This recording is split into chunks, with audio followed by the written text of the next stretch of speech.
agora nesse último bloco, a gente fala um pouco desses personagens em amplos sentidos, assim.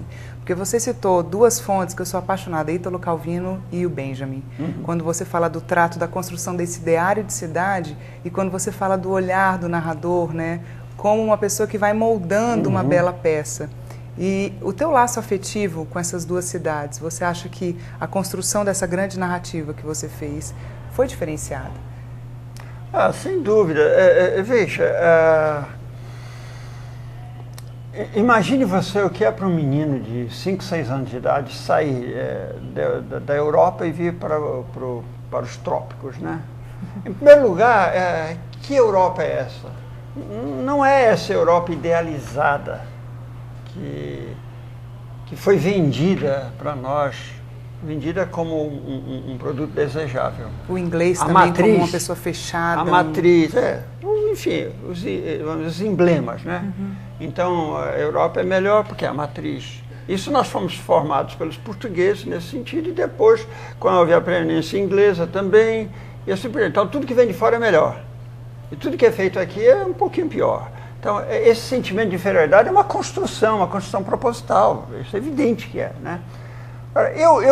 Quando eu saí da Inglaterra, eu saí de uma Inglaterra destroçada pela Segunda Guerra Mundial, em que havia dificuldade para se conseguir alimentos, trabalho. Meu pai saiu de lá por isso. Ele tinha uma clareza muito grande nesse sentido. Meu pai era um autodidata, era um socialista autodidata.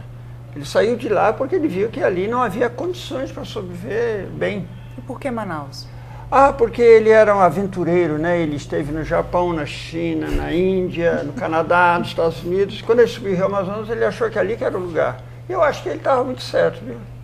Muito certo mesmo. Então, quando eu cheguei em Manaus, né?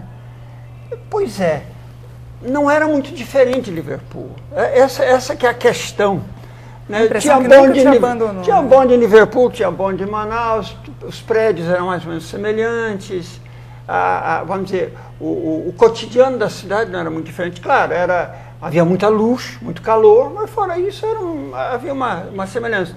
E essa semelhança não é à toa, né? Pelo livro você vê essa semelhança, houve uma imbricação entre as duas cidades, uma ligação fortíssima e a permanência, né? Porque essa estagnação que ocorre no Amazonas, dos anos 20 até a Segunda Guerra Mundial, ela mantém aquela estrutura de cidade funcionando, assim, por inércia, vamos dizer assim. Então, quando eu chego lá nos anos 50, ainda aquela estrutura está lá. Então, não houve assim uma ruptura tão grande assim, né? A questão da língua foi instantânea. Em 3, 4 meses eu me vejo falando português sem menor sentimento de diferença, né? Então, o que acontece? Vamos dizer, a minha afetividade ligada à cidade, ela se desenvolve realmente em Manaus, né? Eu tenho essa ligação com Manaus até hoje. Eu visito frequentemente, sou interessado no que acontece na cidade. Hoje, é claro, a cidade, o nível de preservação da cidade já é muito baixo. Se a gente quiser fazer um filme de época em Manaus, vai ter que fazer em São Luís, talvez, em Belém, em algumas áreas, porque Manaus não tem mais nada. Assim, as coisas estão sendo destruídas. Você colocou duas imagens do Porto que são impressionantes, né? Na mudança. E mudou mais agora, né? Mas essa ligação afetiva, ela continua. Agora, eu procurei, através dos meus narradores, eu consegui 13 ou 14 narradores, quase escolhi meia dúzia para colocá-los num diálogo absurdo em que eu junto uma pessoa que já é morta, enfim, pessoas de vários momentos no tempo, e eu formo um diálogo. Um diálogo no sentido de levantar um pouco esse ideário do que era Manaus, do que era Liverpool. E você começa a descobrir que as coisas são muito semelhantes. Assim como tem um jeitinho brasileiro, ou será um jeitinho inglês em Liverpool, do sujeito que quer passar uma mala com uns contrabandozinhos meio bestas, ele bota uma nota de dinheiro, bota a mala ali, e a mala magicamente aparece do outro lado da cerca. Não é um jeitinho, né? Então, vamos dizer, essa coisa, essa interação entre as duas culturas também representadas. O Barney Lafferty, que é um dos meus informantes, né? Ele ele fala, olha, a gente organizava o jogo de futebol, o pessoal era legal, a gente curtia, quer dizer, havia essa busca de interação. Fundamentalmente as pessoas são iguais no mundo inteiro.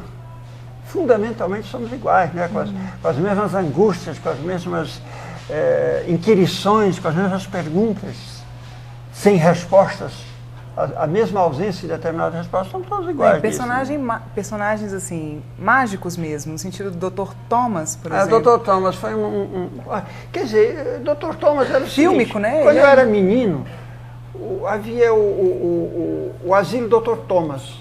E era curioso, porque não era Tomás, que seria o mais razoável, né, da língua portuguesa, porque havia muitos portugueses em Manaus, né? Thomas, eu nunca me toquei que o Thomas era um estrangeiro, um inglês, um canadense, nunca me toquei. Eu fui descobrir esse personagem depois. E encontrei informações em Liverpool, encontrei informações em Manaus, encontrei informações em um arquivo do Rio de Janeiro. E aí a gente descobre um personagem que ficou lá, fez saúde pública num lugar que era extremamente acossado por doenças como beriberi, tuberculose, malária, por aí afora, né? E ele fez todo um trabalho de formiga, usou os recursos dele para fazer um laboratório de patologia no principal hospital da cidade e tal. Então foi um resgate, né? Foi muito interessante esse resgate, né? desse personagem, né? E que lá em Manaus havia pouca informação. No próprio asilo havia uma informação que era um médico alemão. O Lemão, né? O Lemão. O cara tinha um nome meio esquisito, é Lemão, né? Mas eu achei interessante poder resgatar esse personagem. Agora sim, foi uma viagem, digamos assim, fazer esse livro, né? Muita energia para fazer e uma oportunidade assim vamos dizer, de trabalhar com um conjunto grande de elementos e chegar a bom porto, né? E sobretudo, para mim, pessoalmente, foi um resgate de uma certa questão de identidade pessoal. Eu nunca tive clareza se era inglês ou brasileiro, né? E hoje eu sei que isso não é tão importante assim. Tem uma linda definição aqui, um manauara que nasceu na Inglaterra. Então é como se você fosse de uma origem... Mas veja bem, em Manaus nós temos muitas pessoas parecidas comigo.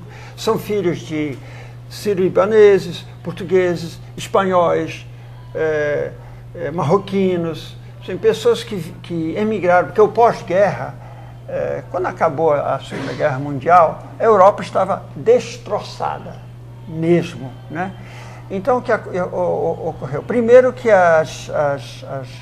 os governos chegaram à seguinte conclusão: se nós pudermos gastar tanto dinheiro com essa guerra, nós podemos dar condições melhores às populações. Foi daí que surgiu o estado de bem-estar social, que com o neoliberalismo foi derrubado, né? Mas muitas pessoas resolveram emigrar. Vamos para um lugar onde, enfim, possamos fazer a vida, porque a perspectiva de fazer a vida numa Europa destroçada era nula. Então muita gente emigrou para os Estados Unidos, para o Brasil. O Brasil foi um local assim muito buscado, né? Porque havia muitas possibilidades. Meu pai mesmo, ele teve uma pequena fábrica de sabões na substituição de importações, mas que depois, quando acabou o processo de substituição de importações, todas as pequenas fábricas acabaram. O nosso vizinho tinha uma fábrica de ônibus, ele fazia ônibus de madeira. E assim por diante. Havia outro que tinha uma fábrica de pregos, o outro fazia uma pequena fábrica de cigarros, e assim por diante. A ideia era substituir as importações com pequenos fabricantes locais, mas isso, a grande indústria acabou com isso, né? Mas isso é outra história também. Tem muita história ainda, né? Tem. Você não vai acabar com o livro, você pretende dar prosseguimento a isso aí.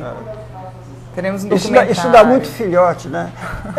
Esse livro aqui, a ideia é fazer um documentário, né? Os cineastas Ricardo Dias e Jorge Bodansky, de São Paulo, estão interessados em fazer um documentário junto comigo, e tem um produtor holandês que estaria disposto a bancar. Então nós estamos aí roteirizando para poder fazer um documentário. Com essas câmeras novas aí, você faz um documentário rápido ficou mais fácil, o ambiente digital é muito propício a isso, né? Então a gente vai, a ideia é fazer, né? Não, pessoal, só quero te agradecer muito ter aceitado o convite para estar aqui falando dessa obra e que é você. Eu fico muito feliz de ver que é uma obra que nasce com a sua autoria mesmo, assim, você foi contaminado e contaminou essa escrita e construiu um livro belíssimo e surpreendentemente cinematográfico, sabe? Como você disse ontem, é um livro facinho de ler, mas é mesmo. A gente lê e à medida que a gente vai construindo essa leitura, a gente se identifica, é muita informação nova, é muita coisa que eu desconhecia. A Liverpool dos Beatles, para mim era um rótulo, e você desconstruiu isso e construiu uma nova Manaus e uma nova Liverpool para mim, e eu acho que todo mundo tem que ler. Então, é o que Tirando de Letra faz, apresentando para você uma nova etapa, para que você construa também um novo olhar sobre as coisas, e nada melhor do que começar com o olhar do David a respeito desses dois espaços ligados por essa ponte tão bem construída. Então, obrigada. E a gente se vê depois, quem sabe num Lanterninha falando do seu documentário. Pode ser. Tá bom? Por que não? Tá marcado. Até a próxima.